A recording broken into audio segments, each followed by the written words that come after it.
దేవునికి మహిమ కలుగును గాక. కూడి వచ్చిన అందరికీ వందనాలు. సామెతలు 13వ అధ్యాయం 15 వరకు ధ్యానించుకున్నాం. 16 నుంచి ధ్యానించుకోవాలి. వాక్యం చదువుతున్నారు అందరూ? చదువుతున్నారా? ఎంతమంది చదువుతున్నారు వాక్యం?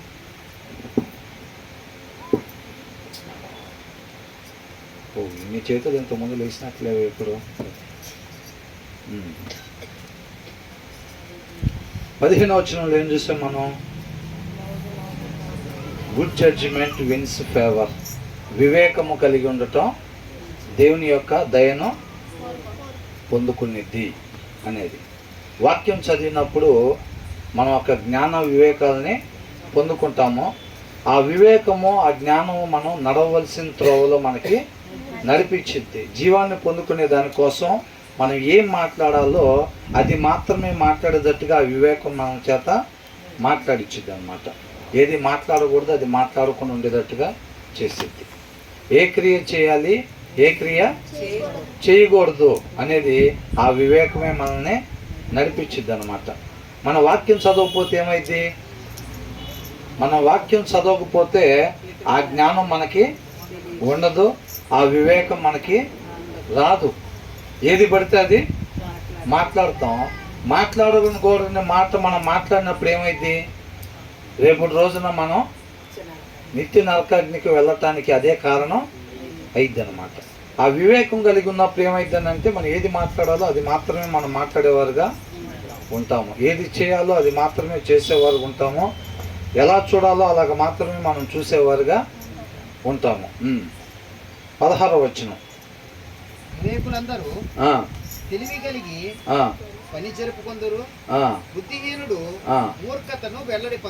మూర్ఖతను వెల్లడిపరచును. ఇక్కడ ఏమనుందంటే wise people think before they act అని ఉంది. Wise people think before they act. జ్ఞానం కలిగిన వాళ్ళంతా వాళ్ళు ఏదైనా చేసేటప్పుడు ఆలోచించుకొని అది వాక్యానుసారంగా ఉందా లేదా, వాక్యానుసారంగా అయితే మనం ఎలా చేయాలి, ఏది చేయాలి, ఏది చేయకూడదు అనేది ఆలోచించుకొని దాని ప్రకారంగా చేసేవారుగా ఉంటారు. ఫూల్స్ డోంట్ అని ఉంది. అంటే wise people think before they act, fools don't think before they act అని. అంటే డోంట్ థింక్, వాళ్ళు ఆలోచించకుండా ఏది మాట్లాడాలో అది మాత్రమే మాట్లాడేవారుగా ఉండరు, ఏది చెయ్యాలో అది మాత్రమే చేసేవారుగా వాళ్ళు ఉండరు. ఫూల్స్ అంటే ఎవరు? జ్ఞాన వివేకాలు లేని వాళ్ళు, అంటే వాక్యం చదవని వాళ్ళు. ఎవరి హృదయంలో అయితే వాక్యం లేదో వాళ్ళని ఏమంటున్నారు? ఫూల్స్, మూర్ఖులు, మూర్ఖత్వం. అర్థమైందండి? అవివేకం. ఇవన్నీ కూడా ఎవరైతే వాక్యాన్ని చదవరో వాళ్ళలో ఉంటాయి అన్నమాట. వాళ్ళకి ఏం మాట్లాడాలి అనేది వాళ్ళకి తెలీదు. వాళ్ళకి అనిపించింది మొత్తం మాట్లాడి రేపు నష్టాన్ని తెచ్చుకుంటారు అన్నమాట. అట్లా అంటున్నాడు.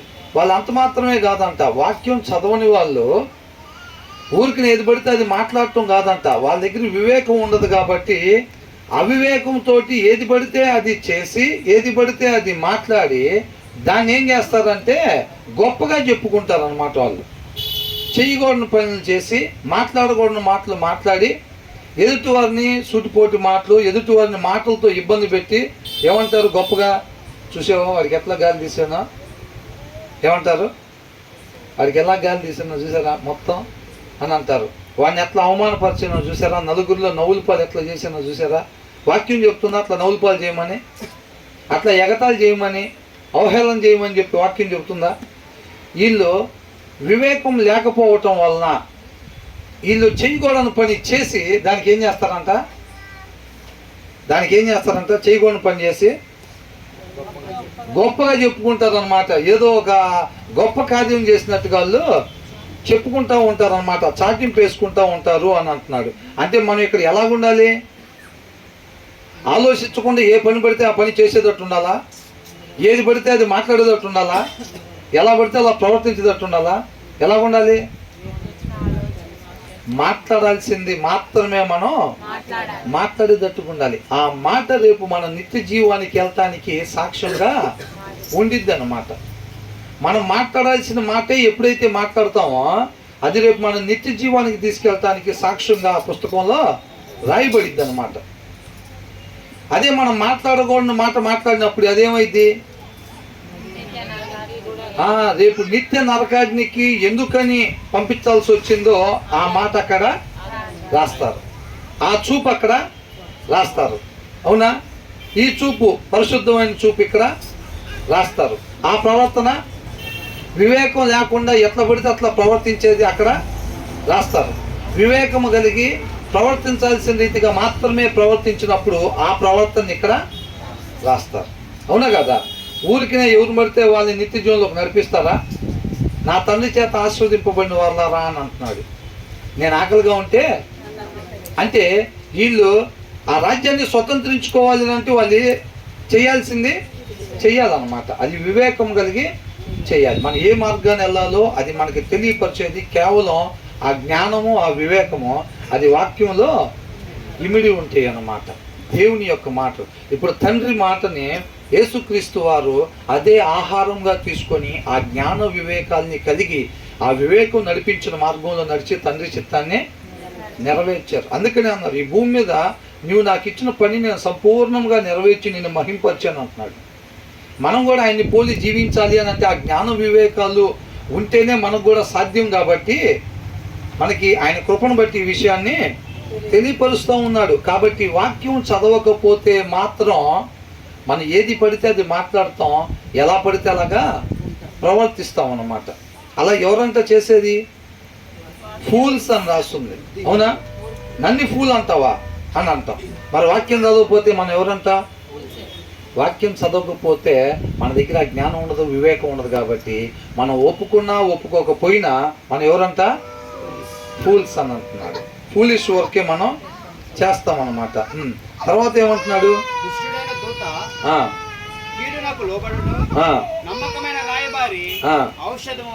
ఔషధము వంటి వాడు అనమాట. ఇక్కడ ఏమంటుందంటే అన్రిలయబుల్ మెసెంజర్. అన్రిలయబుల్ అని అంటే అసత్యాన్ని అనుసరించేవాడు అని. ఎవరంటండి? అన్రిలయబుల్ మెసెంజర్ అని అంటున్నాడు. అంటే అసత్యాన్ని అనుసరించేవాడు. అసత్యం అంటే ఏంటి? వాక్యము వద్దు అన్నదాన్ని చేసేవాళ్ళు, మాట్లాడేవాళ్ళు, అనుసరించేవాళ్ళు.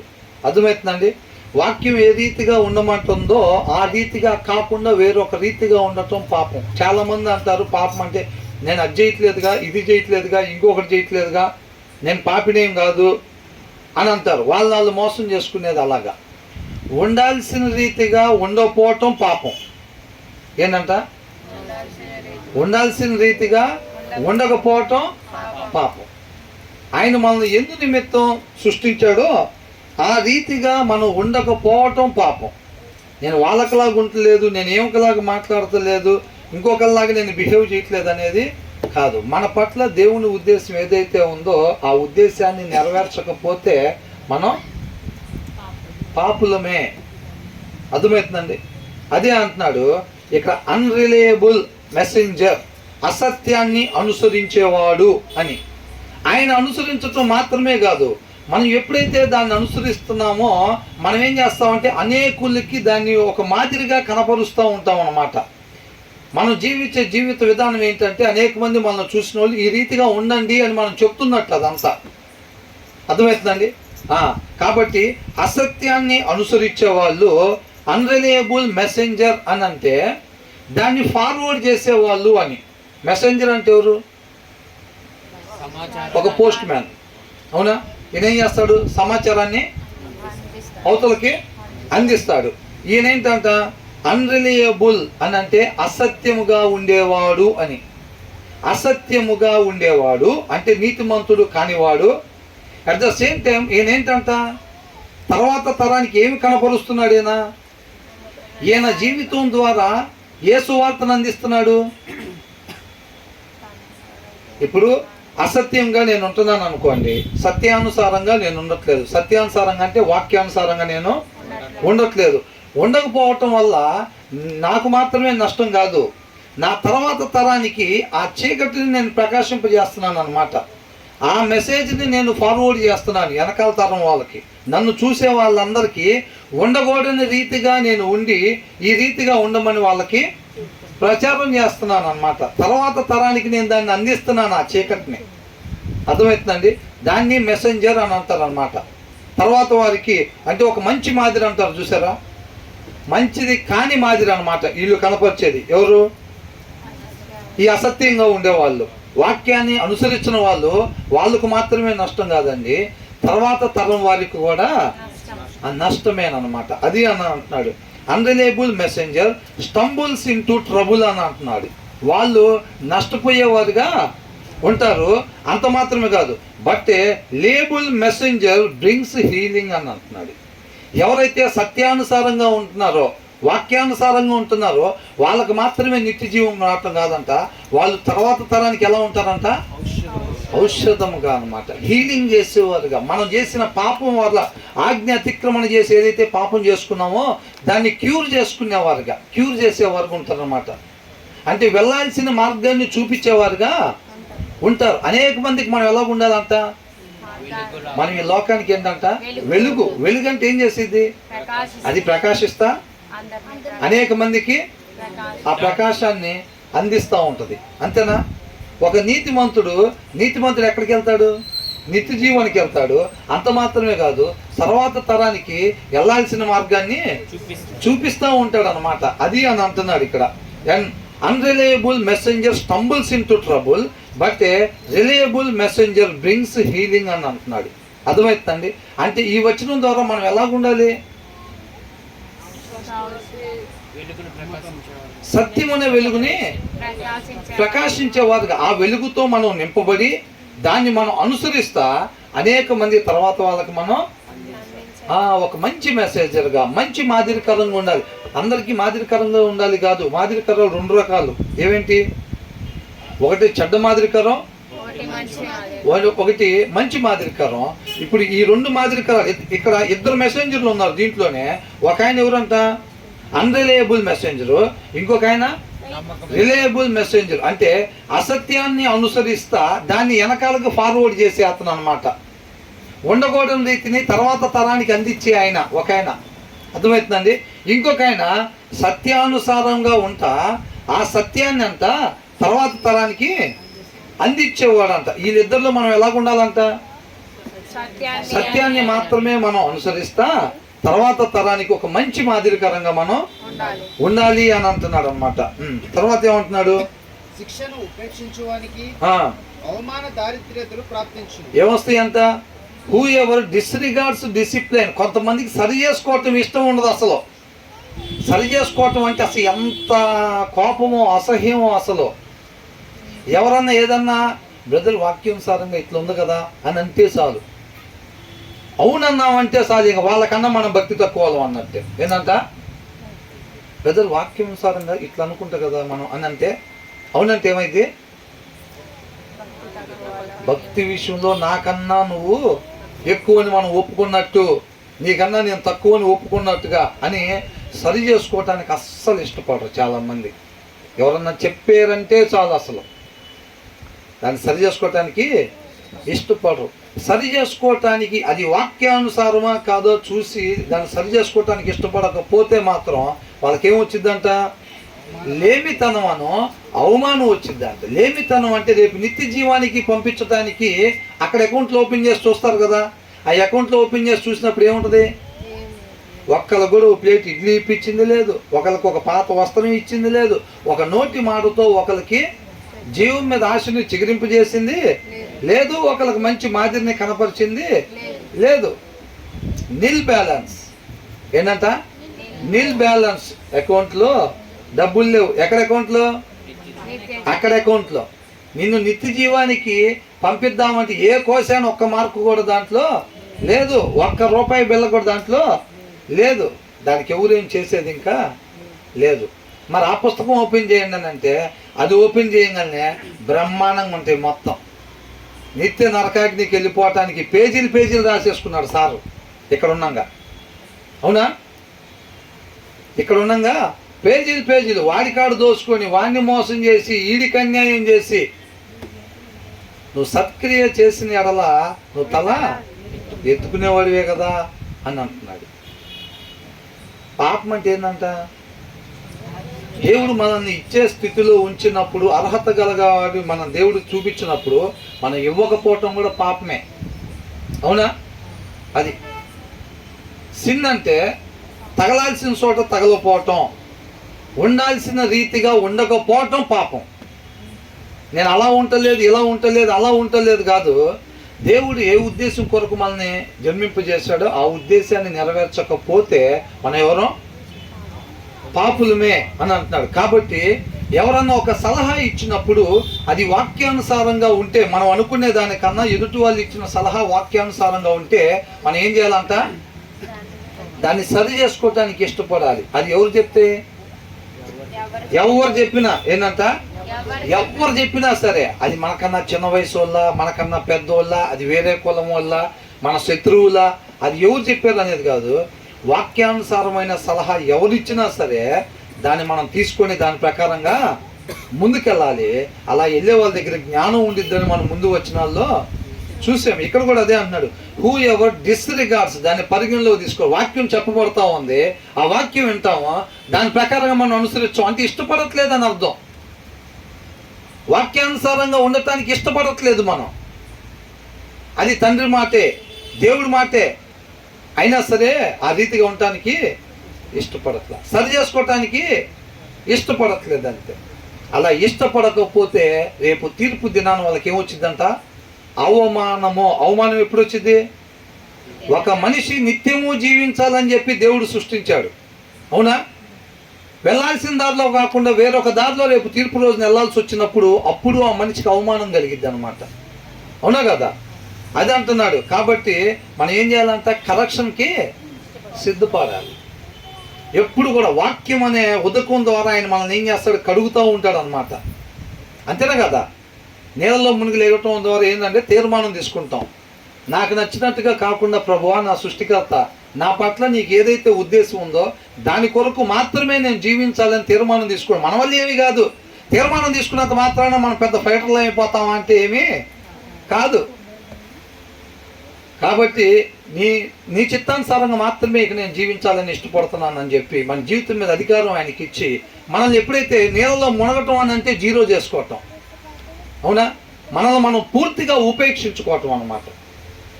ఆయన నడిపింపుకు మాత్రమే లోబడేవారుగా మనం ఉండాలి. అప్పుడు మనం జయించేవారుగా ఉంటాం. But whoever heeds correction is honoured అని అంటున్నాడు. రేపు నిత్య జీవాన్ని బహుమానంగా ఇచ్చంట వాళ్ళని సత్కరిస్తారంట. ఏం చేస్తారు? నిత్య జీవాన్ని బహుమానంగా ఇస్తారు. ఎవరికి? నిత్య జీవం బహుమానంగా వచ్చింది ఎవరికి?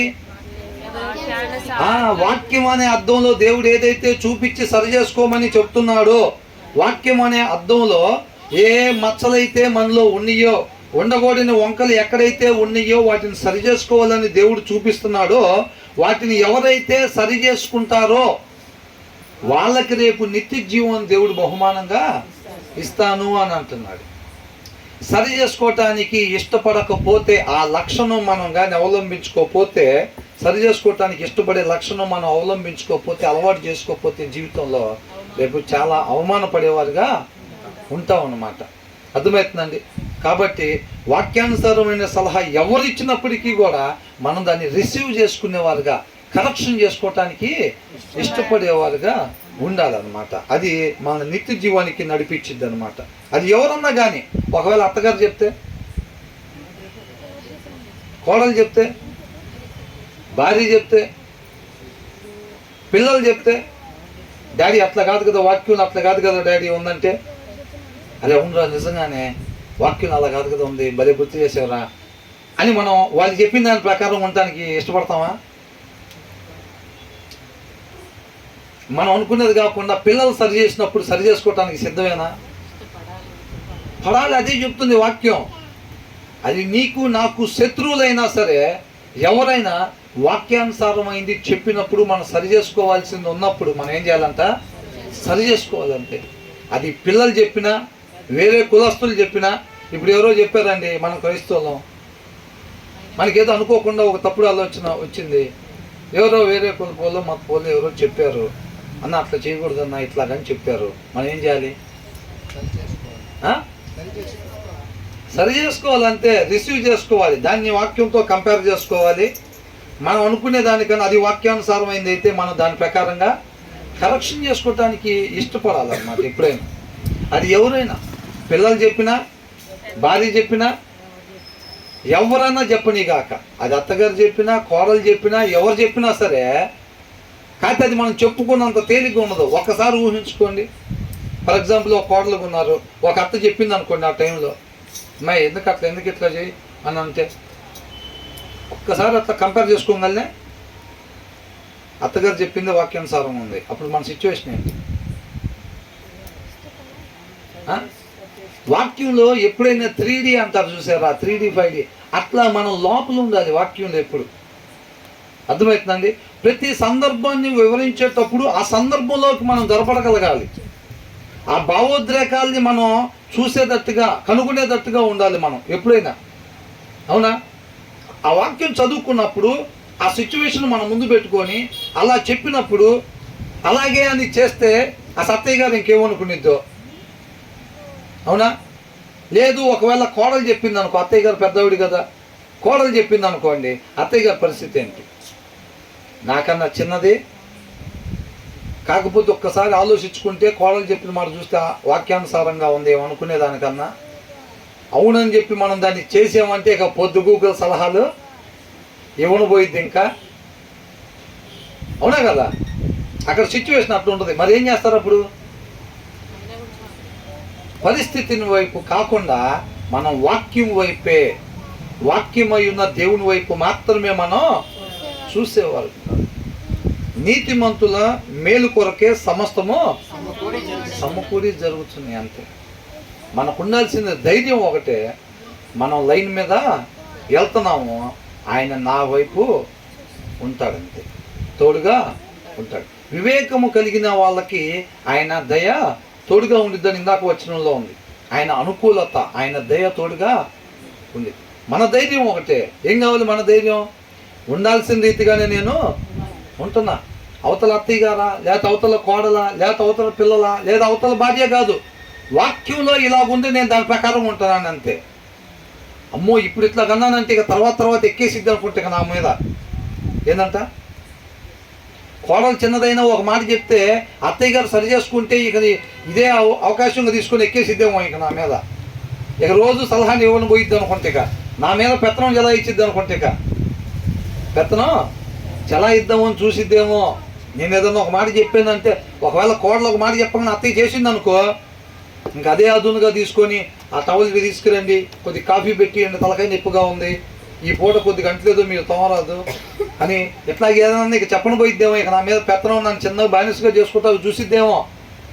పరిస్థితితో మనకి సంబంధం లేదు. వాక్యంలో ఏదైతే చెప్పబడతా ఉందో దాని ప్రకారం వెళ్ళిపోవాలంతే. రాబోయే దినాలు దేవుడు మనకు తోడుగా ఉంటాడంతే. మన జీవిత విధానం ఒకటే. వాక్యం లేదుంటే దాని ప్రకారంగా మనం ఉండాలి. తర్వాత ఏమంటున్నారు? గద్దింపును లక్ష్య పెట్టువాడు ఘనతనందును.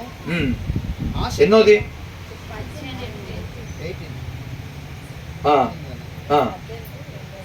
But whoever heeds correction is honoured అని అంటున్నాడు. గద్దింపులు లక్ష్య పెట్టేవాడు ఘనత నొందుతాడు అనమాట. అర్థమవుతుందా? ఒక మనిషి ఎప్పుడైతే ఉండాల్సిన రీతిగా వెళ్ళాల్సిన మార్గంలో నిత్యము తండ్రితో పాటు యుగ యుగాలు ఉండాలని చెప్పి దేవుడు ఒక మనిషిని సృష్టించాడు. అవునా కదా? ఆ ఉండాల్సిన స్థానంలో, వెళ్ళాల్సిన స్థానానికి, తండ్రి దగ్గరికి ఎప్పుడైతే మనం చేరుకుంటాం, యేసుక్రీస్తు వారి ద్వారా సమాధాన పడి తండ్రితో పాటు ఎప్పుడైతే మనం చేరుకుంటామో అప్పుడు మనకి ఘనత వచ్చింది అనమాట. అవునా? కరెక్షన్ చేసుకోవటానికి ఎవరైతే ఇష్టపడుతూ ఉంటారో, వాక్యంలో చెప్పిన దాని ప్రకారంగా ఆయన కృపను బట్టి ఎక్కడెక్కడ మనం సరి చేసుకోవటాన్ని చూపిస్తూ ఉంటాడో వాటిని మనం సరి చేసుకుంటూ ఉంటే అది ఎక్కడికి తీసుకెళ్ళిద్దంట?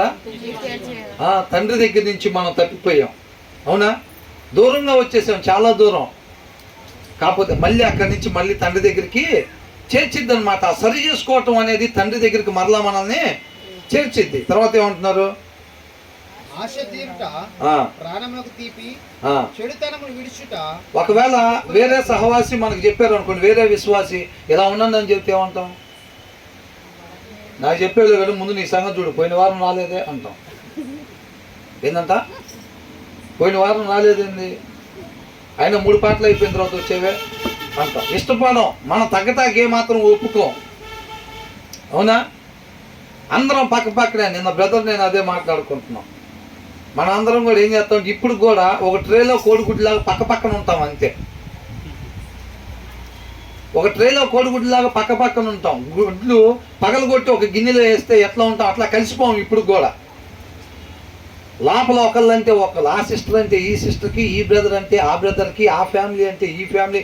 మీకన్నా మేము తక్కువేం కాదు, నీకన్నా భయంకరంగా పడతా నేను, ప్రార్థన విషయమైనా చూసుకుందాంరా. లోపల ఇవే ఉంటాయి. కాకపోతే ఉండటానికి మాత్రం అందరూ బయట నుంచి ఎవరన్నా ఇట్లా చూశారనుకోండి, లోపలికి ఏదో ప్రార్థన జరుగుతున్నట్టుందే అని ఇట్లా లోపలికి చూస్తే ఎట్లా కనపడతాం మనం అందరం? ఒక ట్రేలో కోడిగుడ్లు పెట్టినట్టుగా చక్కగా పక్క పక్కనే కూర్చొని ఉంటాం. ఆ లోపల హృదయాలు మాత్రం ఇట్లా తీసామంటే అయిపోయినట్టే. ఒక్కరినొక్కరు సరి చేయటాన్ని చూడండి, చూద్దాం కావాలంటే. ఒకరికొకళ్ళు ఒక ఆత్మీయ సలహా కొట్టియండి, తర్వాత రోజు ఆమె పోయి ఆడు కూర్చోపోతే అప్పుడు అడగండి. ఇక మీ పక్కన కూర్చుంటే అప్పుడు అడగండి. ఇంకా ఇక మీ పక్కన కానీ ఎవరి పక్కన కూర్చునేది లేదు. ముందు రాగానే ఎంటరంగానే చూసుకుంటారు, ఏమి ఎక్కడ కూర్చుంది, ఏమిటి కూర్చుందా, మనం అటు పోవాలి. ఆమె అటు కూర్చుందా, మనం ఇటు పోవాలి. ఇక దగ్గర వాళ్ళు ఎవరో ఉంటారు కాళ్ళకి చెప్పుకునేది, ఆమె ఏదో పెద్ద ఇత్తగా లేడీ క్రీస్తులాగా నాకు చెప్పన పోయింది మొన్న ఇత్తగా. ఏంటంట, ఆమె ఏదో పెద్ద లేడీ క్రీస్తులాగా నేను ఎట్లా అంటున్నా అట్లా నన్ను అంటుంది. నిన్నగాక మొన్న వచ్చింది. ఎప్పుడు వచ్చిందంట? నిన్నగాక మొన్న వచ్చిందంట. ఏమో చెబుతా, నిన్నగాక మొన్న వస్తే చెప్పకూడదా? ఎప్పుడేం చెప్పచ్చు, అవునా కదా? సరి చేసుకోవటానికి మనం ఇష్టపడాలి. ఎవరన్నా మనల్ని అట్లా అన్నారు అనుకోండి, అవునా, మనం చెప్పింది చేయలేదు అనుకోండి, ఎవరన్నా మనం చెప్పింది చేయలే, వాక్యానుసారం అయింది చెప్పినా చేయలే, వాళ్ళే మనకు చెప్పారు అనుకోండి ఏదన్నా, అది వాక్యానుసారం ఉందనుకోండి, ఏం చేద్దాం? According to the law of Bible అయితే బ్రదర్ చేయాలిగా. ఏంటంట? According to the law of Bible మనం చెప్పింది వాక్యానుసారంగా ఉన్నప్పటికీ వాళ్ళు చేయలేదు అనుకోండి, ఒకవేళ తర్వాత వాళ్ళు ఏదైనా మనకు చెప్పారు అనుకోండి, అది వాక్యానుసారంగా ఉంటే ఏ లెక్క ప్రకారం చెప్పారు మీరు? అదే according to law of Bible చెప్పారు. బైబిల్ ప్రకారంగా అయితే చెయ్యాలంటున్నారు. మనం చేస్తామా లేదా? చెయ్యాలి. మనం చెప్పింది వాక్యానుసారంగా ఉన్నా ఎదుటి వాళ్ళు చేయకపోయినా సరే, వాళ్ళు చెప్పింది కానీ వాక్యానుసారంగా ఉన్నట్లయితే మనం ఏం చేయాలి? చెయ్యాలంతే. అప్పుడు వాళ్ళు ఎవరిని చూస్తారు? మనలో క్రీస్తుని చూస్తారు అన్నమాట. అవునా కదా? వాళ్ళు హింసిద్దామనే చూస్తున్నారు దేవుణ్ణి. యేసుని పట్టుకుందాం, హింసిద్దాం, అవమానం చేద్దాం, దొంగలాగా ప్రూవ్ చేద్దాం అని చూస్తున్నారు. ఈయనేం చేస్తున్నాడు వాళ్ళకి? ఈయన మాత్రం వాళ్ళకి మేలు మాత్రమే చేయటానికి చూస్తున్నాడు. అవునా కాదు? అంతగా తగ్గించుకున్నాడు ఆయన. తర్వాత జ్ఞానుల సహవాసం చేయవాడు జ్ఞానం గలవాడగును. ఎన్నోది? 19 అయిపోయిందా? ఆశ తీరుట ప్రాణమునకు తీపి, ప్రాణమునకు తీపి, a longing fulfilled is sweet to the soul అంట. వాక్యానుసారంగా ఉండేవాడు ఏది పడితే అది కోరుకోడు ఎప్పుడైనా సరే. హృదయంలో సమృద్ధిగా వాక్యం ఉండేవాడు తన చిత్తానుసారమైందే అడుగుతాడు. దేవుని చిత్తం ఏదైతే అయిందో దాన్నే కోరుకుంటాడు అన్నమాట. అర్థమవుతుందండి? కాబట్టి వాళ్ళ ఇష్టం ప్రతి ఒక్కటి దేవుడు నెరవేరుస్తాడు అంటున్నాడు, తన కోరికను అన్నమాట. ఎవరి కోరికని? నీతిమంతుల కోరికని. ఎందుకంటే వాళ్ళు ఏది పడితే అది కోరుకోరాళ్ళు. వాళ్ళు కోరుకునేది వాళ్ళ హృదయంలో ఉన్న వాక్యం ఏదైతే ప్రేరేపిస్తుందో దాన్నే వాళ్ళు కోరుకుంటారు. ఆ కోరికను మొత్తం దేవుడు ఏం చేస్తాడంట? తీరుస్తాడు అని అంటున్నాడు. హృదయంలో వాక్యం లేకుండా కోరుకునేదాన్ని దేవుడు తీర్చడు. అదే అని అంటున్నాడు ఇక్కడ.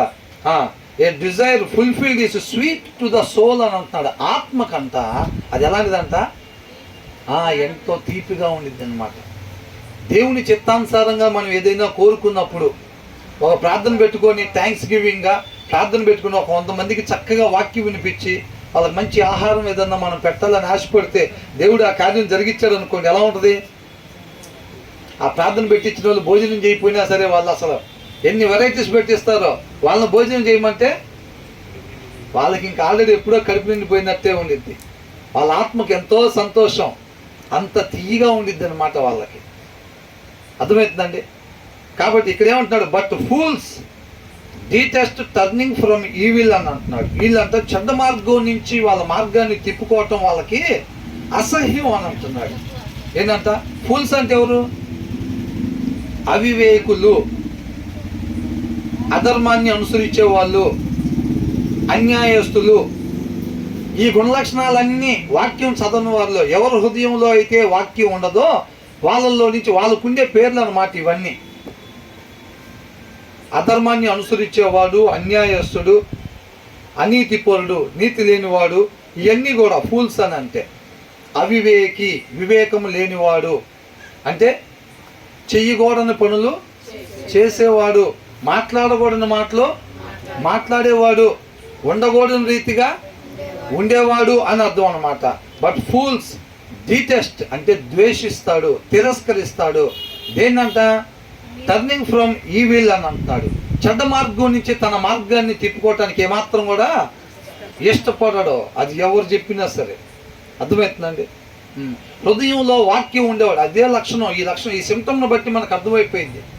మనకి కరెక్షన్కి ఇష్టపడట్లేదు అనుకోండి, మన హృదయంలో వాక్యం కావాల్సిన రీతిగా లేదని అర్థం. అదే దాని నుంచి వచ్చే సిమ్టమ్. వాక్యం చెప్పేటప్పుడు, మనం వినేటప్పుడు దాని ప్రకారంగా మనం సరి చేసుకోవటానికి ఇష్టపడలేకపోతున్నాం అనుకోండి, మనలో వాక్యం కొదువుగా ఉందని అర్థం అనమాట. అర్థమవుతుందండి? ఇది ఒక చక్కటి ప్రసంగం లాగా, ఒక కథలాగా అలాగుండదు.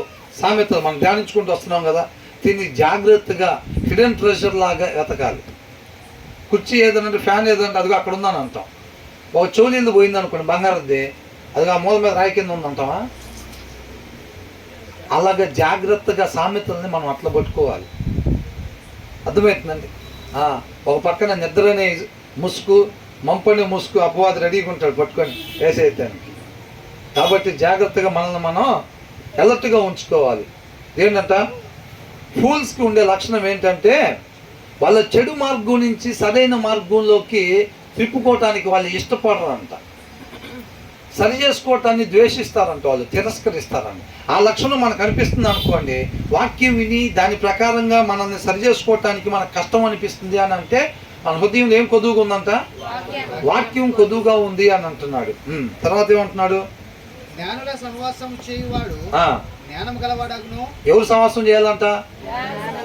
జ్ఞానుల సహవాసం చేసేవాడు ఏమవుతాడంట? తర్వాత సహవాసం చేయవాడు చెడిపోతాడంట. మూర్ఖుల సహవాసం, మూర్ఖులు అంటే ఫూల్స్ అని, వివేకం లేని వాళ్ళు అని, ఉండకూడని రీతిగా ఉండేవాళ్ళు అని. అర్థమవుతుందండి? ఇక్కడ ఏమంటున్నాడు? వాక్ విత్ ద వైజ్ అని అంటున్నాడు. జ్ఞానము గల వాళ్ళతో సహవాసము, నడువుము, వాక్ అని ఇచ్చారు ఇక్కడ. Walk with the wise and become wise అని అంటున్నారు. జ్ఞానము కలిగిన వాళ్ళతో మనం నడిస్తేనంత జ్ఞానవంతులు అవుతామంట. అర్థమవుతుందండి? అబ్రహాం ఎవరితో నడిచాడంట? అబ్రహాం దేవునితో నడిచాను. వాక్యమే దేవుడై ఉన్నాడు కాబట్టి ఆ వాక్యంలో ఏముంటుంది? జ్ఞానం ఉంటుంది. అవునా? కాబట్టి మనం ఎవరితో నడవాలి? వాక్యమై ఉన్న దేవుడితో మనం అబ్రహాం వలె నడవాలి. ఆ సహవాసం. రోజు ఎవరితో నడుస్తున్నాం? భార్యతో అయితే 7 అడుగులు నడిచామండి. ఏంటంట? భార్య అంటే చాలు చిలకల్లాగా నవ్వుకుంటారు, భర్తలు అంటే నవ్వుకుంటారు. అసలు అదేందో మరి అంత చేటుకుంటుందా అంటే ఇంటికి వెళ్తే మళ్ళీ చెరొకటి కత్తులు తీసుకొని అంతే. ఇటంటే అటు, అటంటే ఇటు. కానీ ఆ పేర్లు చెప్పగానే మురుసుకుంటూ ఉంటారు. ఏమంటున్నారు ఇక్కడ? జ్ఞానవంతులతో నడవాలంట. దేవుని కన్నా జ్ఞానం కలిగిన వాళ్ళు ఉన్నారా? కాబట్టి వాక్యమై ఉన్న దేవుడు, ఆ దేవుడితో మనం నడిచేవారుగా ఉండాలి. ప్రతి దినము కూడా మనకి ఏ ప్రాబ్లం వచ్చినా, ఏది వచ్చినా కంగారు పడుకొని ఏం చేయాలి? ఆయనతోనే చెప్పుకోవాలన్నీ. ప్రభువా ఇట్లాగా అట్లాగా, నా ధైర్యం నువ్వే, అవునా, నా కొండ నువ్వే, నా కోట నువ్వే. కాబట్టి మనం ఆయనతోనే సహవాసం చేస్తూ ఉంటే అప్పుడు మనం ఆయన వలే మారుతాం. మనం ఎవరిలాగా అవ్వాలి? భర్త అడుగు జాగ్రత్త నడిస్తే ఎట్టయిపోతాం?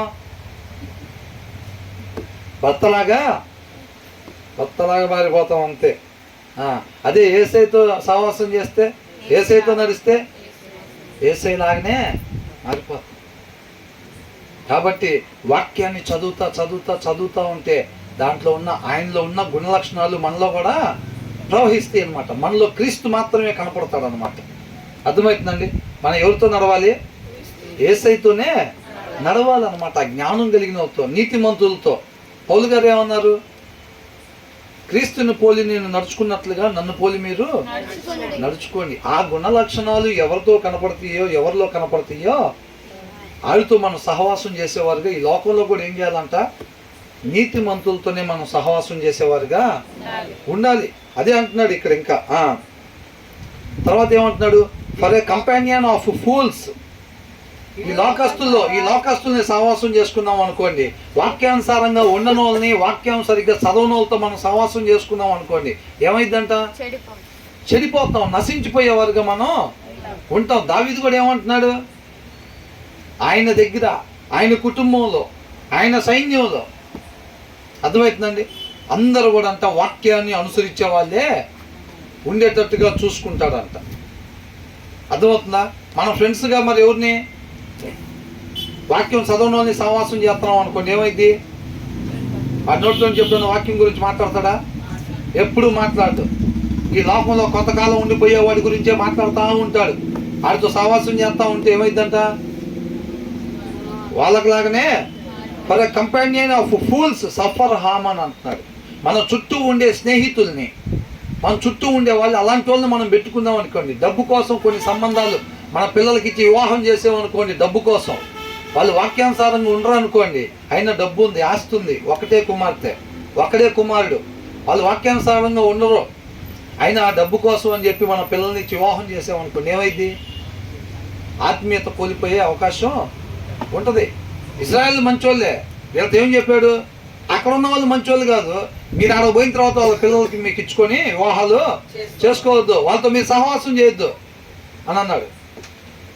బహుభార్యతత్వం వద్దని చెప్పాడు. ఎందుకని అంటున్నాడు? మీరు అట్లా చేశారంటే వాళ్ళు నిదానంగా ఏం చేస్తారంటే వాళ్ళ దేవుళ్ళని మీరు కొలిసేటట్టుగా చేస్తారు. ఆ ప్రమాదం ఉంది కాబట్టి మీరు వాళ్ళతో సహవాసం చేయొద్దని చెప్పారు. మీరు మంచోళ్ళే, కానీ వాళ్ళు మంచోళ్ళు కాదు, కాబట్టి వాళ్ళతో మీరు సహవాసం చేయబాకండి అని అంటున్నాడు. మనం కూడా ఈ లోకంలో ఏం చేయాలంట? జ్ఞానవంతులు, నీతిమంతులు ఎవరైతే ఉన్నారో చక్కగా వాళ్ళు ఫ్రెండ్ సర్కిల్గా ఉండేటట్టుగా మనం చూసుకోవాలి. మన ఫ్యామిలీ రిలేషన్స్ కూడా ఎవరితో ఉండాలి? ఫ్యామిలీ ఫ్రెండ్స్ ఎవరు ఉండాలి? ఎవరు పడితే వాళ్ళు లోకస్తులు. ఇప్పుడు ఎవరు పడితే వాళ్ళు, ఇప్పుడు పిల్లలు ఎవరో ఉన్నారండి, లోకస్తులు ఉన్నారు పిల్లలు, వాళ్ళ పిల్లలతో మన పిల్లల్ని ఫ్రెండ్షిప్ చేయనిచ్చామనుకోండి, ఏమైంది? ఆ మాటలన్నీ మన వాళ్ళు నేర్చుకుని వస్తారు, ఆ అలవాట్లన్నీ నేర్చుకుని వస్తారు అన్నమాట. కాబట్టి తగిన జాగ్రత్త తీసుకోవాలి. తండ్రి చేత ఆకర్షింపబడిన వాళ్ళే కుమారుడి దగ్గరికి వస్తారంతే. ఆయన ఎక్కడెక్కడికి నడిపిస్తే అక్కడే మనం విత్తనాలు చల్లేవారుగా ఉండాలి, అంతే. అవునా? కాబట్టి ఈ వచనం నుంచి ఏం నేర్చుకోవాలి? మనం జ్ఞానులతో మనం సహవాసం చేస్తే జ్ఞానము గలవారంగా ఉంటాము. తర్వాత ఏముంది? మూర్ఖుల సహవాసము చేసేవాడు ఏమవుతాడంట? చెడిపోతాడంట. కాబట్టి మనం జాగ్రత్తగా చూసుకోవాలి. యేసయ్యతో మనం సహవాసం చేసినట్టయితే ఆయన వల్లే మనం కూడా తయారవుతాం. తర్వాత ఏమనుంది? ఎవరినంట తరిమేది? పాపాలనంట ట్రబుల్ పర్సూస్ ద సిన్నర్ అని అంటున్నాడు. పాపం చేసే వాళ్ళంట ట్రబుల్స్ అంటే ఉండకూడని అకౌంట్ ఉంటుంది చూసారండి. రేపు నిత్య నరకాగ్నికి వెళ్ళటానికి ఏమేమి విట్నెస్లు ఉంటాయి చూసారా? మనం ఏదేదైతే నిత్య నరకాగ్నికి తీసుకెళ్తాయో ఆ పుస్తకం మాత్రం నిండిపోతూ ఉండిద్దంట. చేయాల్సింది చేయకపోవటం వల్ల ఏమైంది? ఆ పుస్తకంలో రాయబడిద్ది అనమాట. ఇబ్బంది, పద్దాకుల సమస్యలు ఎదురవుతూ ఉంటాయి. ఆ బ్యాంక్ బ్యాలెన్స్ పెరిగిపోతూ ఉంటుంది. ఏ బ్యాంక్ బ్యాలెన్స్? రేపు మన నిత్య నరకాగ్నికి తీసుకెళ్ళి చూసారా? ఆ బ్యాంక్ బ్యాలెన్స్ పెరిగిపోతూ ఉండిద్ది. అది వద్దన్న పని చేయటం వల్ల ట్రబుల్ పర్సూస్ ద సిన్నర్ అని అంటున్నారు. అంటే ఆ ట్రబుల్ అనేది, ఇబ్బంది అనేది అన్నమాట ఆ పాపుల్ని వెంటాడుతూ ఉండిద్ది. పాపులు అంటే అవివేకులు, ఉండకూడని రీతిగా ఉండేవాళ్ళు. వాళ్ళు ఉండకూడని రీతిగా ఒక పని చేయగానే వాళ్ళకి అకౌంట్లో పడిపోతాయి డబ్బులు. ఏ అకౌంట్లో? నరకానికి తీసుకెళ్ళి అకౌంట్లో పడిపోతాయి. ఈ వివేకం లేక మాట్లాడగానే ఏమైంది, ఆ అకౌంట్లో మళ్ళీ డిపాజిట్ అయిపోతూ ఉంటుంది. అర్థమవుతుందండి? ఆ ట్రబుల్ అంట వాళ్ళని వెంటాడుతూ ఉండిద్దంట. ఎవరిని? పాపుల్ని. పాపులు అంటే ఎవరు? ఇక్కడ రెండు రకాలు. ఒకళ్ళు వివేకం కలిగిన వాళ్ళు, రెండోది వివేకం లేని వాళ్ళు. అంతే. జ్ఞానం కలిగిన వాళ్ళు, జ్ఞానం లేని వాళ్ళు. దేవుని పిల్లలు, అపవాది పిల్లలు, అంతే. ఈ రెండు. అదే సామెతల్లో మొత్తం కూడా చెప్పబడుతూ ఉందన్నమాట. ఆ జ్ఞానము వివేకాలు మనం ఉంటే, ఉండాల్సిన రీతిగా మనం ఉండటానికి అవే మనల్ని నడిపించేది.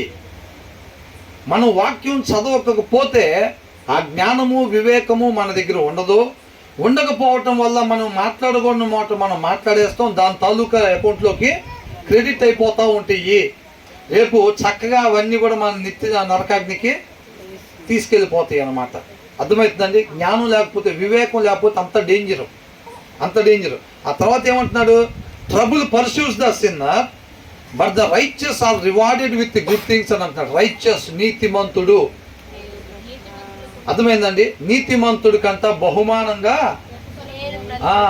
ప్రతిఫలం వచ్చింది అనమాట. ఈ బుక్లో మొత్తం రాయబడుతుంది. అంటే ఈ నీతిమంతులు అనేవాళ్ళు ఎవరు? వాక్యాన్ని అనుసరించే వాళ్ళు. వాక్యం వేరే వాళ్ళకి మేలు కలిగే మాట మాట్లాడు, వాక్యాన్ని ధ్యానించు. ఆ ధ్యానించినప్పుడు నీ లోపల ఉన్నది అవతల వాళ్ళకి జీవం కలిగించే మాట వచ్చిద్దని అంటాడు. వీళ్ళు ఒక మాట మాట్లాడంగానే యువతల క్రెడిట్ అయిపోతూ ఉంటుంది. వీళ్ళకి ఒకరికి సహాయం చేయగానే క్రెడిట్ అయిపోతూ ఉండిద్ది. అర్థమవుతుందండి? ఒకరికి మేలు చేయగానే వీళ్ళు అట్లా రూపాయి కూడబెట్టుకుంటారు అనమాట. ఎవరు? నీతిమంతులు. నీతిమంతులు ఒక మాట ఎదుటి వాళ్ళకి జీవాన్ని ఉజ్జీవింపజేసే మాట ఒకటి మాట్లాడినప్పుడు ఏమైంది? అకౌంట్లో క్రెడిట్ అయిపోతూ ఉంటుంది. ఒకరికి మెయిల్ చేయగానే ఏమంటే క్రెడిట్ అవుతూ ఉంటుంది. అలాగా ఒక్కొక్క పని చేసుకుంటా చక్కటి బ్యాంక్ బ్యాలెన్స్ని సెట్ చేసుకుంటారు అన్నమాట. ఎప్పటికప్పుడే ఆయన కృపను బట్టి ఆయన మనకి ఎంత ఆయుష్ ఇస్తే అంత ఆయుష్.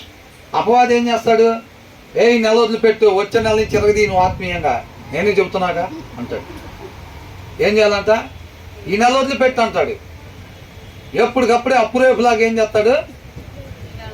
అసలు ఈ వారం అట్టు పెట్టు, వచ్చే వారం నుంచి నీకెందుకు ఇరగది, నేనే చెప్తాను, నేను 5 అలారం పెట్టి ప్రార్థన చేద్దువు కానీ, వాక్యం చదువుతూ కానీ అంటాడు. ఎప్పటికప్పుడే. ఎప్పుడు దాకా అంటాడు అది? ఇక మన టైం వచ్చింది దాకా అంటాడు. అట్లా మోసం చేస్తాడు. అర్థమవుతుందండి? జ్ఞానవంతుడు ఏం చేస్తాడు? వాక్యం చదివినాడు, దేవా ఈ క్షణం నాకు ఇచ్చేవాడంటే కేవలం నీ కృపే అని చెప్పి ఆయన్ని ఆశ్రయిస్తాడు. దీన్ని ఏ రీతిగా ఉపయోగించాలో ఆ రీతిగా మాత్రమే ఉపయోగించేటట్టుగా నీ కృపతో నాయనా నన్ను నడిపించు ప్రభువా అని చెప్పి ఆ క్షణం మీద అధికారం ఆయనకి ఇస్తాడు. అవునా? ఇక ఆయన ఏం చేస్తాడు? అకౌంట్లో డబ్బులు క్రెడిట్ అయ్యేటట్టుగా ఆ క్షణాన్ని ఉపయోగించే కృపను దయచేస్తాడు.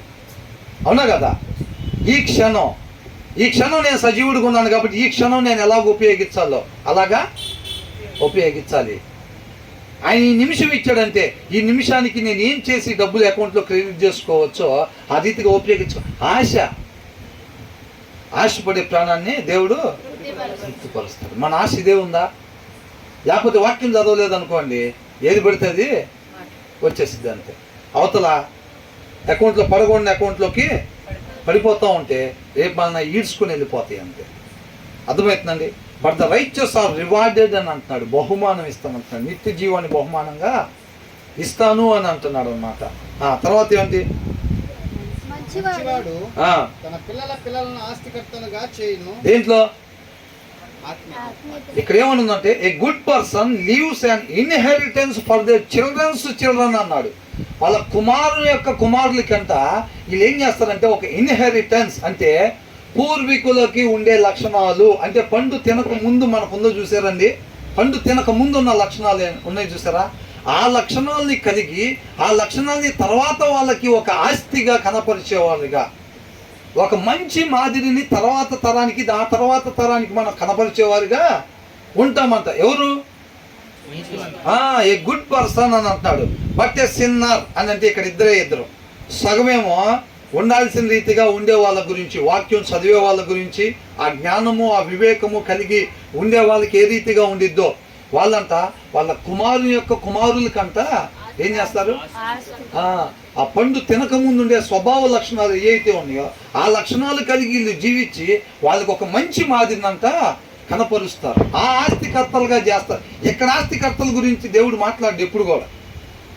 అర్థమవుతుందండి? అది తల్లిదండ్రులు వాక్యాన్ని అనుసరించి జీవించటం అనేది పిల్లలకు అంత మేలు చేసిద్ది అనమాట. మనం ఇవ్వాల్సిన ఆస్తి అది. నన్నుగా తెలుసుకొని నీ కుమారునికి వాని కుమారులకి నువ్వు చెప్పాలి అని అంటున్నాడు. నన్నుగా తెలుసుకొని అని అంటే ఊరికి నేను తెలుసుకోవటం కాదు. ఓ ఇలా ఉంటాడు ఆయన న్యాయంగా ఉంటేనే తోడుగా ఉంటాడు అనేది తెలుసుకోవటం కాదు. మనం న్యాయంగా ఉండి ఆయన్ని మనకి తోడుగా కలిగి ఉండటము. అర్థమవుతుందండి? న్యాయంగా ఉంటేనే దేవుడు తోడుకుంటాడని తెలుసుకోవటం కాదు. మనం న్యాయంగా ఉండి ఆయన మనకు తోడుగా ఉంచుకొని మన తర్వాత వాళ్ళకి ఒక మాదిరిని కనపరచటం, వాళ్ళకి దాన్ని ఆస్తిగా అందించటం అన్నమాట. అర్థమవుతుందండి? అది ఆయన నీతిని, ఆయన రాజ్యాన్ని అతకటం. వాళ్ళకి ఏం కావాలో ఆయన చూసుకుంటాడు. అప్పుడు మనకు అప్పచెప్పిన బాధ్యత. అబ్రాహాంకు, మోషేకి, దావీదికి అదే చెప్పాడు దేవుడు. నీ కుమారుడికి నువ్వు నా గురించి తెలుసుకొని నువ్వు వాళ్ళకి చెప్పాలని. ఆ విషయం మనతో ఎందుకు చెప్పాడు? మనం కూడా అదే రీతికి చెప్పాలంటున్నాడు. అర్థమవుతుందండి? ఒక మంచి మాదిరికరంగా పిల్లల ముందు వాక్యం చదవకుండా ఉండే తల్లిదండ్రులు చక్కగా ఇంట్లోనే తిరుగుతూ ఉంటారు. రోజు అయిపోయింది, వారం అయిపోయింది, నెల అయిపోయింది, తల్లిదండ్రులు బైబిల్ తీసేది పిల్లలు కంటితో చూడరు. అబ్బాయిని ఏం చేద్దాం అనుకుంటున్నారు? చెప్పేది ఏముంది పాస్టరేగా? ఏంటంట? అమ్మాయిని ఏం చేద్దాం అనుకుంటున్నారు? అమ్మాయిని చెప్పేది ఏముంది? వర్షిప్ లీడర్ అమ్మాయి ఎక్కడైనా. ఏంటంట? అమ్మాయి వర్షిప్ లీడర్ అంట, అబ్బాయి ఏమో పాస్టర్. వాళ్ళ ముందు ఎప్పుడైనా బైబిల్ చదువుతుంది కనపడ్డారా? వాక్యాన్ని అనుసరిస్తా కనపడ్డారా? లేదు. అబ్బాయి మాత్రం పాస్టర్ అయిపోవాలి, అమ్మాయి మాత్రం వర్షిప్ లీడర్ అయిపోతారు. ఎలాంటి పాస్టరు? సంచులు కార్లు బంగళాల పాస్టర్ అయిపోతాడు. ఏం కూడా అయిపోయింది? Worship leader. కటింగ్లు, లిప్స్టిక్లు. అవునా? ఈ వర్షిప్ లీడర్ ఏం కూడా అయిపోయింది. ఇది అనుకున్నట్టే పాస్టర్ వర్షిప్ లీడర్ అయిపోతారులే, కానీ వాళ్ళు రేపు దేవుడితో పాటు ఉండే వాళ్ళకి ఉండరు. అర్థమవుతుందా? వాళ్ళు ఏం చేస్తారంటే అనేక మందికి వర్షిప్ చేసి ఇంకా ఆ చర్చికి పోతున్నారంటే ఇక అందరూ అప్పటికప్పుడు వెళ్ళి లిప్స్టిక్లు కొనుక్కొచ్చుకొని ఆదివారం పూట మొత్తం పూసుకొని రావటమే. ఇంకా చర్చికి పోతే ఎగరటమే. వాళ్ళు ఎగురుతారు, వీళ్ళందరినీ ఎగిరిస్తారు. వామప్. యోగాకి దీనికి తేడా ఉండదు. అక్కడ వేరే మాటలు వస్తాయి, ఇక్కడేమో వేరే పాటలు వస్తాయి. స్టెప్పులు మాత్రం సమానంగానే ఉంటాయి. అవునా కదా? అక్కడ పాస్టర్గా అయిపోతారు, వర్షిప్ లీడర్గా అయిపోతారు. మరంతే. మనం మంచి మాదిరిని కనపరచకుండా మాటలు వడికి చెప్పుకుంటే నామకార్థ క్రైస్తవులు అయిపోతారు, నామకార్థ పాస్టర్లు అయిపోతారు, నామకార్థ వర్షిప్ లీడర్లు అయిపోతారు. వీళ్ళు అయ్యేది కాక కిందాక వచ్చిన చదువుకున్నాం ఏంటంట, వీళ్ళు అయ్యేది కాక ఈ వెనకాల వాళ్ళకు కూడా దాన్ని మాదిరిగా ఏ రిలయబుల్ మెసెంజర్ అని అన్నాం. అవునా? మళ్ళీ అసత్యాన్ని అనుసరించేవాడు అట్ ద సేమ్ టైం తర్వాతోడికి ఆ చీకటి మార్గాన్ని చూపిస్తూ ఉంటాడు అన్నమాట మాదిరి. సత్యాన్ని అనుసరించేవాడు ఏం చేస్తాడంటే తర్వాత వాళ్ళకి ఏం చేస్తాడు? ఆ మార్గాన్ని ప్రమోట్ చేస్తున్నట్టు అనమాట. నా జీవితం ద్వారా ఏం చేస్తున్నట్టు వినాలండి. నేను ఒక మార్గాన్ని ఎన్నుకొని ఆ మార్గంలో నేను నడిచేటప్పుడు ఏం చేస్తానంటే ఆ మార్గాన్ని మనం ప్రమోట్ చేస్తున్నాం అని అర్థం. వాక్యం చదవకుండా అసత్యానుసారంగా మనం ఉండేటప్పుడు ఏం చేస్తున్నాం అంటే నేను అసత్యానుసారంగా ఉంటా, ఆ రోడ్డులో వెళ్తా, అనేక మందికి జనాల మధ్యలో మనం ఉంటాం కదా, ఆ అసత్యానుసారంగా మనం జీవించడం ద్వారా ఆ రోడ్డుని జనానికి కనబరుస్తూ ఉంటాం, ప్రమోట్ చేస్తున్నాం ఆ రోడ్డుని మనం. సత్యానుసారంగా ఉండేవాడు కూడా ఏం చేస్తాడని అంటే ఆ రోడ్లో సత్యానుసారంగా అనేక మంది ముందు ఉంటా దాన్ని ప్రమోట్ చేస్తున్నాడు అనమాట. అందుకనే మెసెంజర్ అని వాడారు. అర్థమవుతుందండి? తర్వాత తరానికి అందించేవాడు అని. వాళ్ళకి మాత్రమే నష్టం కాదు, తర్వాత వాళ్ళకు కూడా నష్టమే. తర్వాత వాళ్ళకి కూడా అందిస్తారు. వీళ్ళు ఆ వర్షిప్ నేర్పుతారు. ఆ కింద ఉన్న వాళ్ళలో కొంతమంది వర్షిప్ లీడర్లు అవుతారు. ఇంకో చోట వాళ్ళు కూడా కొంతమంది పోయి కొన్ని చోట్ల తయారవుతారు. వాళ్ళు కూడా ఆహా అనగానే స్టెప్పులు కాళ్ళు ఇటు చేతులు ఇటు. అవునా? ఇక అట్లాగా ఇటువైపు చిటికలు ఇక ఇవన్నీ ఉంటాయి. అక్కడేమో యోగా నడుస్తూ ఉంటుంది, ఇక్కడ మనకేమో హల్లెలూయా పాట నడుస్తూ ఉంటుంది, స్టెప్పులు మాత్రం ఒకటే ఉంటాయి. అట్లా అది స్ప్రెడ్ అయిపోతూ ఉంటుంది. అవతల చీకటి పరిచయం స్ప్రెడ్ అయిపోతూ ఉంటుంది, యువతల ఈ పరిచర్య. వాక్యం చదివిన వాళ్ళు ఆ పరిచర్యకే ఇష్టపడతారు ఎక్కువ. మళ్ళీ మొత్తం జాయింట్స్ ఫ్రీ అయిపోయినాయి, బ్రహ్మాండం జరిగింది వర్షిప్ అంటారు. అవునా? వాక్యం చదివిన వాళ్ళకి ఆ వర్షిప్పే నచ్చిద్ది. జనాలు ఎక్కువ అయిపోతారు, హాళ్ళు సరిపోవు. ఈ నిజాయితీగా చెప్పే వాళ్ళకి ఏంటంటే ఈ చర్చికి పోతామని చెప్పుకోవాలంటే ఇబ్బందిగా ఉండిద్ది. ఆ పెద్ద హాల్ గురించి చూసారా, ఆ మూల మీద పెద్ద హాలు, అదే మందని అంటారు. మేము అక్కడికి వెళ్ళేదంట.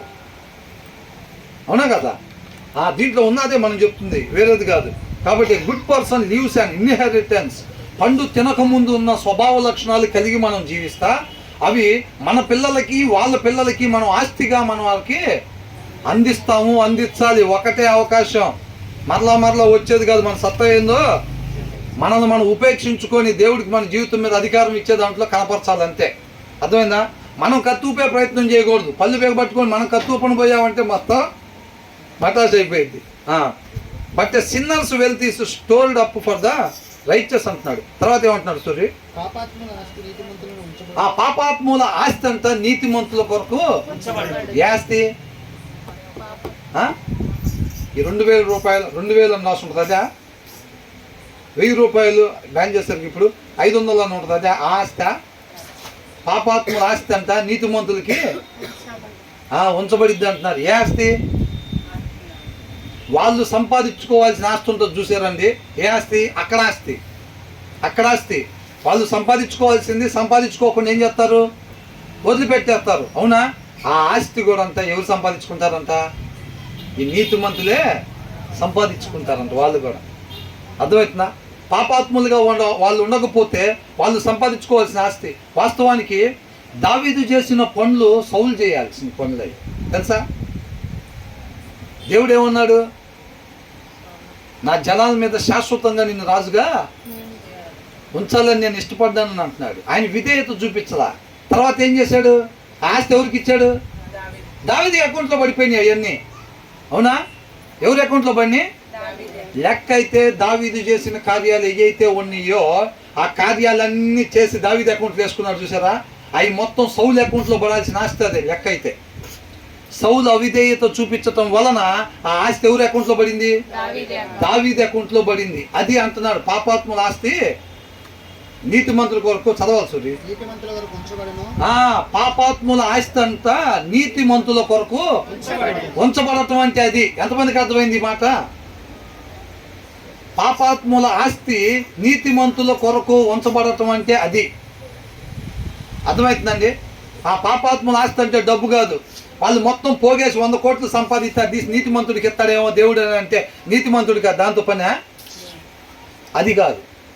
పాపాత్ముల ఆస్తి అని అంటే వాళ్ళు ఉండాల్సిన రీతిగా ఉండి అక్కడ అకౌంట్లో సంపాదించుకోవాల్సిన డబ్బులు వాళ్ళు ఉండాల్సిన రీతిగా ఉండకపోవటం వల్ల ఏమవుతుందంటే ఆ పనులు ఆయన చిత్తం ఆగదు, ఆయన రాజ్య స్థాపన ఆగదు. సౌలు ఇప్పుడు విధేయత చూపించలేదు, ఆగిపోయిందా? ఆయన అనుకున్న పని దావీదు ద్వారా జరిగించుకుంటా ఆయన చిత్తాన్ని నెరవేర్చుకుంటూ ముందుకెళ్ళిపోతున్నాడు. నష్టపోయింది ఎవరు? సౌలే నష్టపోయాడు, ఏం అకౌంట్లోనే లేదు. పాపాత్ముల ఆస్తి నీతిమంతుల కోసం ఉంచబడిద్దంటే అది. మనం ఎంతగా విధేయత చూపిస్తే అంతగా ఉండాల్సిన రీతిగా ఉండని వాళ్ళ సత్క్రియలు వాళ్ళ ద్వారా దేవుడు చేయాలని ఇష్టపడతారు చూసారండి కొన్ని కార్యాలు. ఆ కార్యాలు దేవుడు ఆయన కృపను బట్టి మనం ఎంతగా విధేయత చూపించుకుంటే అలాంటి క్రియలు మన ద్వారా జరిగిస్తాడు అనమాట. ఆ క్రియలు అర్థమవుతుందా? ఆ ఆస్తి కూడా దేవుడు మనకిస్తాడు అనమాట. కాబట్టి మనం విధేయత చూపించేవారుగా ఉండాలి. ఈ అబ్రహాము, మోషే వీళ్ళందరూ ఎంతమంది ఆస్తి మరి వీళ్ళు అకౌంట్లోకి వేసుకున్నారు, అంతే కదా? మరి వాళ్ళకి విధేయత చూపించటం నేర్చుకున్నారు వాళ్ళు. ఆ విధేయత చూపించటం ద్వారా అవిధేయత ఎవరైతే చూపించారో వాళ్ళ ద్వారా చేయాలనుకున్న సత్క్రియలు దేవుడు ఏం చేస్తున్నాడు? వీళ్ళ ద్వారా చేస్తున్నాడు. ఆ తర్వాత ఏమంటున్నాడు? వేదలు సేద్యపరుచు క్రొత్త భూమి విస్తారముగా పండును, అన్యాయం వలన నశించు వారు కలరు. And unploughed field producers food for the poor అని. అన్ప్లౌడ్ దున్నబడని అని. దున్నబడని నేలైనా సరే ఏం చేసిద్దంట? ప్రొడ్యూసర్స్ ఫుడ్, ఆహారాన్ని ఇచ్చిద్దంట పేదలకి. అర్థమవుతుందండి? ఆ తర్వాత ఏమంటున్నాడు? బట్ ఇన్జస్టిస్, అన్యాయంగా ఉండేవాడు స్వీప్స్ ఇట్ అవే అని అంటున్నాడు. అంటే అలాగా దానంతటికి అది ఆహారం ఇవ్వకుండా ఏం చేసిద్దంట? తీసేసిద్ది. అది ఆ పద్ధతిని తీసేసిద్ది. మనం చేయొద్దన్న పని చేసినప్పుడు దేవుడు ఏం చేశాడు? మనిషి పాపం చేసినప్పుడు దేవుడు ఏం చేశాడు? మనిషి పాపం చేసినప్పుడు దేవుడు ఏం చేశాడు? అసలు ఆదామును కొట్టాడా? సెంట్రల్ కోల్తో అవను కొట్టాడా? ఏం చేశాడు? ఆదాము ఎందుకు తిన్నావంటే నేను తినలేదయ్యా, నువ్వు ఇచ్చావు కదా అని ఆమె తినిపెట్టిందని చెప్పాడు. అవ్వ ఎందుకు చేసావు నువ్వు అట్లాగనంటే తప్పు నన్ను మోసం చేసినాను అన్నది. అప్పుడు వీళ్ళకి ఇచ్చిన పనిష్మెంట్ ఏంటంటే ఇమీడియట్గా దేవుడు భూమి వైపు తిరిగి భూమిని శపించాడు. చాలా మందికి అర్థం కాదు. వీళ్ళిద్దరు పండు తింటమైంది, భూమిని శపించమైంది, భూమి ఏం చేసింది పాపం అని అనుకుంటారు. భూమి అంతకుముందు ఎలా ఉండేదంటే వీళ్ళు సేద్యపరిచే పని లేదు, దానంతటికి అదే ఆహారం ఇచ్చిద్ది అనమాట. దాని ఏళ్తం వరకే వీళ్ళ పని. అంతకుముందు నాగలు తయారు చేసుకుని పోయి వీళ్ళు దున్నుకుంటా చెమట కాల్చే పని వీళ్ళకి లేదు. ఎప్పుడైతే పండు తినొద్దన్న పండు వీళ్ళు తిన్నారో అప్పుడేమన్నాడు? ఇక మీదట నీ చెమట కాల్చుకొని నువ్వు కష్టపడి నువ్వు దాన్ని దున్నుకోవాలి. ఇప్పుడు దాకా నీకు అది దానంతటికి అదే పండ్లు ఇచ్చింది కదా, దానంతటికి అదే నీకు ఆహారం ఇచ్చింది కదా, ఇక మీదట నీకు అలాగా ఇవ్వదు. నువ్వు ఆజ్ఞ అతిక్రమణ చేసి పాపం చేసావు కాబట్టి నీ చెమట కాల్చి నువ్వు దాన్ని దున్నుకొని వ్యవసాయం చేసుకొని నువ్వు బ్రతకాలి ఇంకా అన్నాడు. అర్థమవుతుందండి? అది అంటున్నాడు ఇక్కడ. ఏమంటున్నాడు? అండ్ అన్ప్లౌడ్ ఫీల్డ్, దున్నని నేల producers food for the poor అని అంటున్నాడు. బట్ ఇన్జస్టిస్, అన్యాయము అదేం చేసిద్ది అంటే దానంతటికి అది ఫలాన్ని ఇవ్వకుండా తీసేసిద్ది అని అంటున్నాడు. అదేగా మనం సృష్టే కదా, ఆయన సృష్టికర్త. అవునా? మన ధర్మం ఏంటి? సృష్టి ధర్మం ఏంటండి? సృష్టికర్త ఏది చెబితే అది చేయటమే మన ధర్మం. ఇక వేరే ధర్మం మనలో ఉండటానికి వీల్లేదు. ఆయన ఏం చెప్పాడు? ఆ పండు తినబాకండి అన్నాడు. యాజ్ ఏ సృష్టి మనం ఏం చేసాం? తిన్నాం. అన్యాయం అది. ఏం చేసాం? అన్యాయం చేసాం. అన్యాయం చేసినప్పుడు ఏమైందంట? But injustice sweeps it away, తీసేసింది ఆ పద్ధతి. ఏ పద్ధతి? దానంతటికి అదే ఆహారం ఇచ్చే పద్ధతిని ఈ అన్యాయం అనేది ఏం చేసిందంట? తీసేసింది. అర్థమవుతుందండి? అది అని అంటున్నాడు. దున్నని నేల అయినా సరే ఆహారాన్ని ఇచ్చింది కానీ న్యాయం ఉండే దగ్గర అన్యాయంగా కానీ ఉంటే ఏం చేసిందంట? ఆ పద్ధతిని తీసేసింది. అది అందుకనే దేవుడు భూమిని శపించింది అనమాట. అర్థమవుతుందా? ఇక్కడ మోకాల దగ్గర దెబ్బ తగిలిందండి, వాసిపోయిందని అంటే ఇది తీసి గొంతులో వేసుకో ట్యాబ్లెట్ అంటారు డాక్టర్. ఏమండి ఇక్కడండి బాబు దెబ్బ తగిలిందని అంటారు. ఏంటంట? కాలు ఇంతలో వాసిపోయిద్ది, ఇది వేసుకో నోట్లో అని అంటాడు. ఏమనుకుంటాం? లోక జ్ఞానం అయితే కాలు వాసిపోతే ఇది నోట్లో వేసుకోమంటారు, నోరు బాగానే ఉందిగా అని అనుకుంటాం. అదేం చేసిద్ది? పండు తిని నీళ్ళిద్దరు అయితే అది తిరిగి భూమిని చెప్పించాడు ఏంది దేవుడు అని అనుకుంటాడు. ఏంటంట? నాన్న ఆ లైట్ అమ్మా అంటాం. ఏ లైట్ అంట? ఆ లైట్ వేయాలంట. ఎటు చూపించారు? అక్కడ చూపించారు. ఇక్కడ నొక్కితే అక్కడ, ఈ భూమి దగ్గర ఇక్కడ నొక్కితే వాళ్ళిద్దరు ప్రభువా పాపులు నాయన రక్షకుడా జీవాన్ని పోగొట్టుకున్నాం, ఆ జీవాన్ని మాకు దయచేయ ప్రభువా, పోగొట్టుకున్న స్థితిని మరలా మాకు దయచేయ రక్షకుడా అని అనాలంటే ఏం చేయాలి? అక్కడ నొక్కాలి స్విచ్. అవునా కదా? అదే చేశాడు దేవుడు. కృపామయుడు, కరుణామయుడు. నేను వద్దంటే తిన్నారా? మీ సంగతి తెలుస్తా. మీరు ఎప్పుడు కూడా ఇంకా అక్కడికి పోకుండా చూస్తాను అంటున్నాడా? పగబట్టాడా? తండ్రితో పాటు ఇక మనం కలవకుండా చేస్తున్నాడా? అట్లా చేయట్లేదు. అట్లా చేయటానికి ఆయన మనిషి కాదు. ఆయన మనం గుండెల మీద దన్నినా సరే ఆయన ఏం చేస్తున్నాడు? తండ్రితో పాటు సమాధాన పరచడానికి. అట్లాగే మీరు కూడా మిగతా వాళ్ళతో ఉండండి అంటున్నాడు. మిమ్మల్ని ఎవరు గుండెల మీద దన్నారా? మొహం మీద దన్నారా? లేకపోతే మిమ్మల్ని దూరపరిచారా? అవమానపరిచారా? నిందపరిచారా? మీరేం చేయాలంటున్నాడు? మేలు చేయండి, ప్రేమించండి, జాలి చూపించండి, దయ చూపించండి అంటున్నాడు. అవునా? ఇంతానికి ఎలా ఉంది? చేయటానికి తెగిపోయినట్టుంది బ్రదర్. వాళ్ళన్న మాట మర్చిపోలేకపోతున్నా. ఏంటంట? ఆమె ఏమనింది అనుకున్నారు? ఆమె అన్న మాట గుర్తు తెచ్చుకుంటుంటే గుండెలు తెగిపోయినట్టున్నాయి అంట. ఆయనకు ఒకసారా? ఎన్నిసార్లు లెగ్గొట్టామో ఆయన గుండె మనం. ఇప్పుడు కూడా అదే పని కదా మనం. అయినా సరే ఆయన మనల్ని ప్రాణం పెట్టేంతగా ప్రేమిస్తూ ఉన్నాడు అనమాట. తర్వాత ఏమంటున్నాడు? అన్యాయం వలన నశించువారు కలరు. ఆ, బెత్తము వాడని వాడు తన కుమారుడికి విరోధి. బా ఏందంట? బెత్తము వాడని వాడు చేస్తాను ఏందంట? బెత్తం వాడకపోతే అంటే ఇక్కడ బెత్తము అని అంటే సరి చేయాల్సిన రీతిగా వాక్యానుసారంగా కాకుండా కొద్దిగా పిల్లలు పక్కకు పోయినా సరే శ్రద్ధతో సరి చేయాలంట. శ్రద్ధతో సరి చేయాలంట. అలా సరి చేయకపోతే ఆ తల్లిదండ్రులు ఆ కుమారుని ప్రేమించిన వాళ్ళు కాదు అని అంటున్నాడు. ఎందుకు అట్ట కొడతావు వాడిని? ఏంటంట? లోపల బాధ. ఏం బాధ? వాడు ఆ గీత దాటున్నాడు, అక్కడ సరి చేయకపోతే రేపాడికి నష్టం. అది తలుచుకుంటే నేను తట్టుకోలేకపోతున్నా కాబట్టి వాడిని సరి చేయాల్సిందే. ఆ దెబ్బ తగిలినప్పుడు సురుకుంది చూసారా? ఆ సురుకు నాకు కూడా ఉంది. ఆ సురుకు వాడికి మేలు. నేను ఇలా చేయటం నాకు కూడా మేలు. అది ఉండాల్సింది. పిల్లల మీద ఉండాల్సింది ప్రేమ. అది నిజంగా పిల్లల్ని ప్రేమిస్తే వాళ్ళు ఆ గీత దాటి ఎడముకు కానీ కుడికి కానీ పోకుండా శ్రద్ధ కలిగి వాళ్ళని పెంచాలంతే. అర్థమవుతుందండి? వాడికి వెళ్ళిపోతుంటే వాడికి ఇష్టం లేదు తాగనియండి కూల్ డ్రింక్. ఏంటంట? అదే వద్దురా కూల్ డ్రింక్ ఎందుకని తండ్రి అంటే వాడు చలికాలంలో కూల్ డ్రింకులు అడుగుతున్నాడు. భార్య ఏమంటుంది? వాడికి ఇష్టం లేదు తాగనియండి. ఎమ్మటే అడ్డం పడిపోయింది సరి చేయకుండా. ఒకవేళ భార్య అంటున్నాను ఎందుకురా నీ కూల్ డ్రింకులు ఏమండి వాడికి ఇప్పి బాకుండా అనేది వాణి లేవే పాపం. ఏదంట? వాణి లేవే తాగని. చలికాలం అయితే తాగని. వాడికి ఇష్టం పాపం. తాగేటప్పుడు వాడు మొహం చూడు ఎంత ఆనందంగా ఉందో. నిండిపోలా కడుపు నాకు నీకు. ఏందంట? ఇద్దరికి నిండిపోయిందంట. రేపు ఏళ్ళకు ఉంటుంది పిల్లలు పెంచాల్సిన రీతిగా పెంచినందుకు. అక్కడ కూడా నిండిపోయిద్ది కళాయి. రేపు కళాయి కూడా నిండిపోయిద్ది. అర్థమవుతుందా? అందరూ ఒకసారి ఉండొట్టు కలిసికట్టుగా. అదే చెప్తున్నాడు. ఈ పిచ్చి ప్రేమలో లోక ప్రేమలో పనికిరాని ప్రేమలో కనపరచబాకండి పిల్లల మీద అని అంటున్నాడు. అవునా కదా? వాక్యం ఏదైతే చెప్తున్నా ప్రతి దాని గురించి వాక్యం మాట్లాడుతున్నా. పిల్లలు పెంచడం కూల్ డ్రింకుల గురించి కూడా రాశారు బ్రదర్ మీరు. మరీను వాక్య సారాంశంలో ప్రతి దాని గురించి ఉండిద్ది. నీకు నాకు ఆసక్తి ఉండాలే కానీ ప్రతి పని గురించి వాక్య సారాంశంలో రాసి ఉండిద్ది అంతే. అర్థమవుతుందండి? కాబట్టి మనం సరి చేసుకోవటం వాడికి తెలియదు. వాడి చలికాలంలో కూల్ డ్రింకులు అడుగుతాడు. కాబట్టి వాక్యం ఏం సపోర్ట్ చేస్తుందో చూసుకుని దాని ప్రకారంగా పిల్లల్ని పెంచేవారుగా ఉండాలన్నమాట.